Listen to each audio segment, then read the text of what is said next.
On February 2nd, in 1945, became 18 years old. I was a senior in high school. A week or so later, because I was 18 and that I had to register for the draft. That was the law. And maybe 2 weeks or so later, I was on a bus to Newark for a physical. Now at that time, supposedly they allowed you to choose the service you wanted to be in. And so I chose the Navy, and they stamped Army down on the on the paper. Initially, all of the training was for the invasion of Japan. And remember, at 18 years old, you're indestructible. We never thought about dying at that until a week after basic training, they gave me this rifle. And then we realized that this was not fun. However, in August, the atomic bomb was dropped. Japan surrendered. So that was the end of the training for the invasion of Japan. So we just went through the regular training and nobody thought too much about it. It was a 17-week basic training period. After that, they sent you home for a week, and then I had to report back to Camp Blackstone, Virginia. So we boarded the ship in New York and left for Naples, Italy. When I got to Naples, Italy, they put us on a bus or trucks, really. So we were there for a couple of days getting orientation, what have you. Boarded a train and headed for Livorno, Italy. And so I was assigned to the 177th Military Police Company, which was the port police. So then, after a while, I have no idea why they decided that they needed us in Naples. But one of the interesting things was we were on the walking patrol, and this Italian gentleman comes up and he said there's a German POW in that house. Well, they really weren't supposed to be there, but anyway, so we go in. But before we went into the house, we walked around the back, and there was a ladder set up. He was supposedly on the first floor. And we walked in, and now I thought I was in an Italian movie, because there was a Italian lady came to the door in her slip. I thought she was Anna Mangani, the Italian movie star. And we asked where the German soldier was. No, there isn't any here.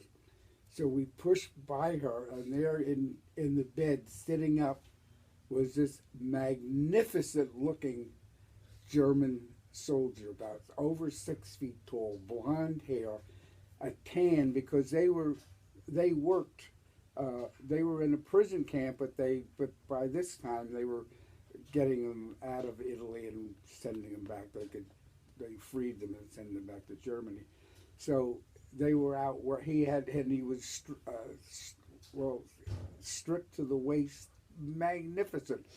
We got him out, and she came with us, and for some reason or other, I don't know whether somebody called them or not, our Jeep came up to take him back to camp, I guess.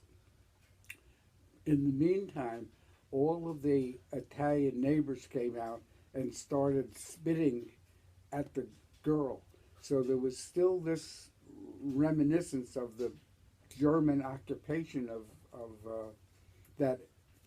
Italy, and it really wasn't very pleasant. Oh, Mike the monkey. Somebody, I don't know where he came from. Somebody brought him over from Africa. I think we had a little rhesus monkey, Mike. And so he would get loose every once in a while and wreak havoc.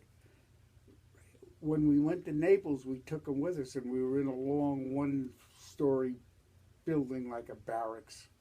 And Mike was with us.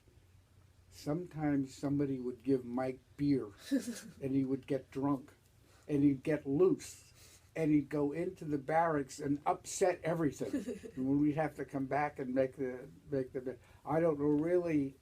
I guess he stayed in Naples when we were all sent to the 88th Division. I don't know what happened to him, but he was the mascot and was not a very clean creature. After a while, in the Naples area, all of a sudden they decided to send us to the northern Italy. It seems that Marshal Tito, the dictator of Yugoslavia, didn't like the borderline between Italy and Yugoslavia. They were sending U.S. troops home. Those combat troops were sent home. So the division was depleted. So they grabbed anybody they could get down in what was called the Peninsular Base Sector and sent them up to the 88th Division on the Yugoslav border, very close to the Austrian border. So when I got there, I thought, oh, gee, am I going to end my Army career living in a tent out in the woods someplace? They needed a photographer. And I had taken photography in high school. So I made believe I was an expert and was assigned to what was called the Information and Education section of the 350th Infantry Regiment. All of the photography work was mainly public relations. So, but then towards the end of my Army career, they had Eisenhower came for a visit, and they had a huge division review, and he was there, and it was a grand affair. And they were playing the Star Spangled Banner, and the rule is that you stand at attention and salutes, which I did. Now, Eisenhower was about 4 feet from me at that point. After the Star Spangled Banner, I see he starts to walk over towards me. And I said, oh, I wonder what, I mean, I'm a private. He's a 5-star general. He said, I want to commend you for standing at attention during the Star Spangled Banner. Most photographers would be taking my picture. If you want, I'll pose for you. So I took his picture, but the best picture was as he was leaving, he got in this huge 4-door Mercedes convertible that German generals would ride in, and I was about 2 feet from him, and he gave me this big smile. So I have a picture of him leaving with a tremendous smile. Sometime in December, they sent us, I was ready to go home. I was back in Livorno in the port where I began boarding the ship, and we left, and I got home sometime in January. And that was the end of my military career.